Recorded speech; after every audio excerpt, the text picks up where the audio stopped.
Hey, what's up everybody? This is Chris with Digital Rim, and in this video we're going to cover how to direct your talent on set when doing videography. So with that being said, we're just going to hop right into it.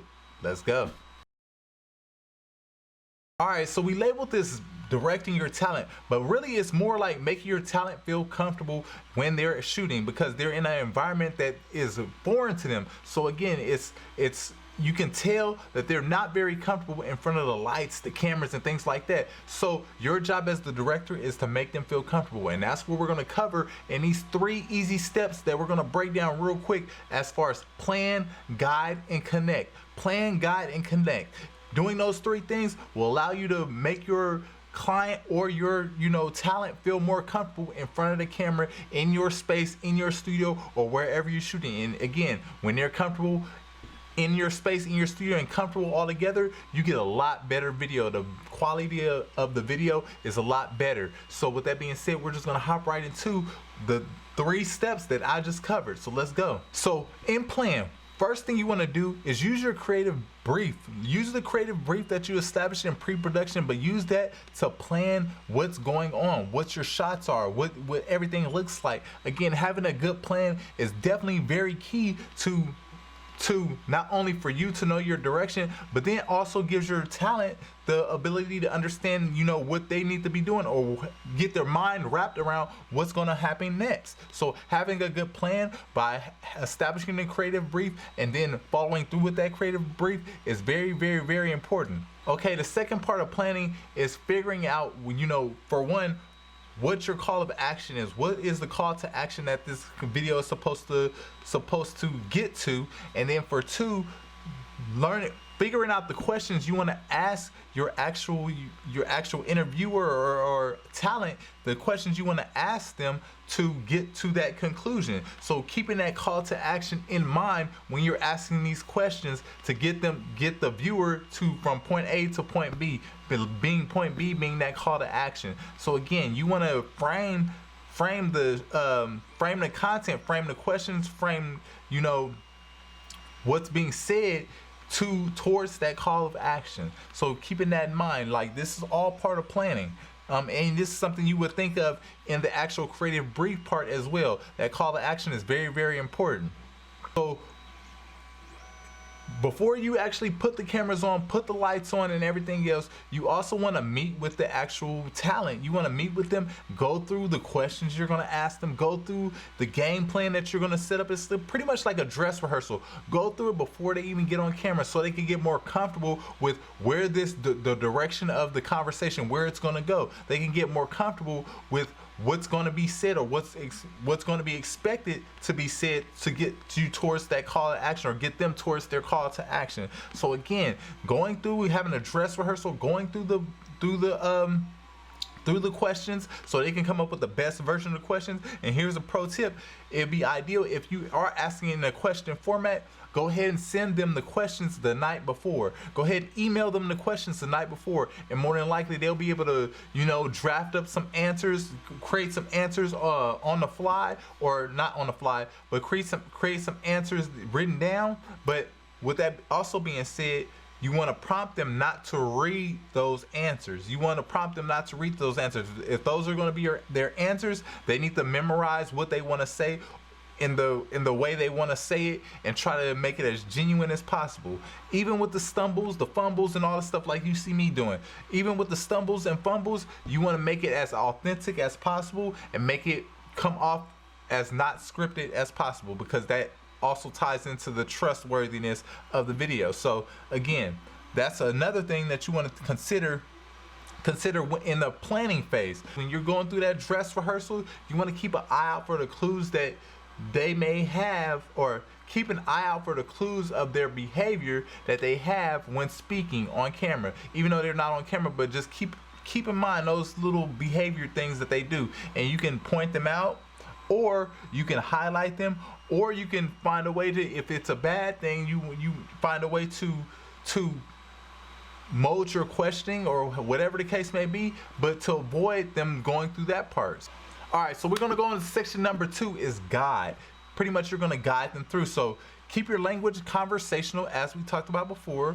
We want them to keep their language conversational and avoid being too formal. So again, if you're doing this question format, question answer format, you want them to give an authentic response. So again, you want to keep it conversational as well. You don't want anything scripted. You want to keep it all conversational. And this is all part of guide. Like when you do that dress rehearsal to get ready, this will all help in this part, so they won't be coming off the top of their head or what to think of. We've already kind of went through the answers and kind of guided them through where they want to go.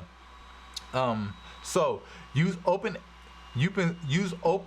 questions that will allow your talents the opportunity to give a full answer. So that's another thing. If you are interviewing, like you're directing your talent, and essentially keeping that in mind, like these questions are directing them to a call of action. So with that being said, make sure your questions are not only open-ended, but they're also guiding them towards the call to action or the objective. Now you might be asking, what's an open-ended question? Open-ended questions are usually questions that you can't answer easily. Like, did you have fun today? Somebody can say yes or no. If instead of saying, did you have fun today, be more like, what are some of the events that happen in your day to day? So they can, again, in answering that, it's not a simple yes or no. It's more like, okay, at least I have to throw a few more words, sentences in there to make this more clear. So again, learning how to interview is very, very key, but that's directing your talent, directing somebody who's not comfortable in front of the camera, but learning how to direct them so you can get to the call to action that they want, but then also at the same time, it allows you to guide the conversation. All right, so we're going to go into part number 3. Part number 3 being is connect, and this is one of the most important parts. Even though the other part was important too, but this is one of the most important parts because again, being in front of the camera, being in front of the lights is not normal to most people. It's not a normal thing. It's actually kind of distracting. So when you're trying to talk, it can be very, very distracting in this new type of environment, right?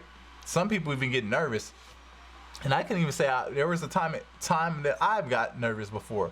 But again, we're not going to go about me. We're going to continue on the lesson. Greet your talent warmly when they arrive, and sit and keep them engaged while your camera operator is setting up. So while they're setting up, offer them some coffee, have conversation with them, ask them how the kids are doing. If they have kids, ask them how their day is going, like what happened today, so on and so forth. Comments on, hey, that's a nice outfit you have on, nice selection, your makeup looks good, whatever the case may be. Whatever that thing is that you can have a conversation and build that rapport, you want to do that. So it's very, very important to hold eye contact with your talent throughout the interview. I can't stress that enough. Just hold eye contact, nod, let them know that you're listening to them,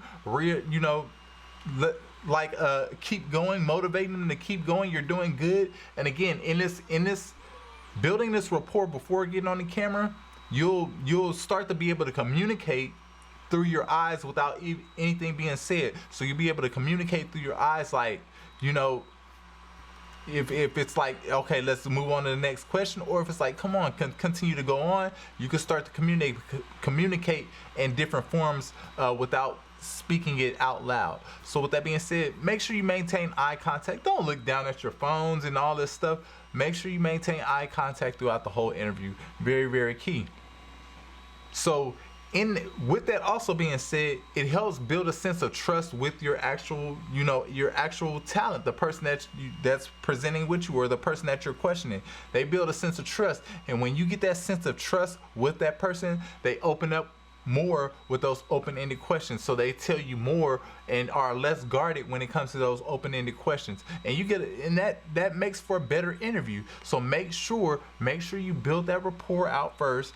Make sure you maintain that eye contact, and then just keep in mind, like, hey, you want to motivate them to continue on. So like I said before, it's much easier to guide them to do things through non-verbal forms of communication. So body language is very, very key. For example, if you want them to smile, smile at them. Again, If you're maintaining that eye contact and then you're not smiling, if you smile at them, more than likely they'll smile back. So you can, again, it's kind of like you can control them non-verbally through doing the actions, doing the body language actions on your end. So again, you'll start to notice this as you are, directing your talent when you're speaking or doing an interview style. So that's pretty much the 3 plans: the plan, the guide, and the connect. All right, so boom, there it is. That's actually how you guide your talent when speaking on camera. Again, don't forget, they're not used to being in front of the camera. They're not used to the environment, with the lights and everything else. So it's your job to make them feel comfortable. It's your job to guide them. It's your job to make them give the best presentation possible by utilizing the tools that we just covered in this lesson. So with that being said, I will see you all in the next lesson. Let's go.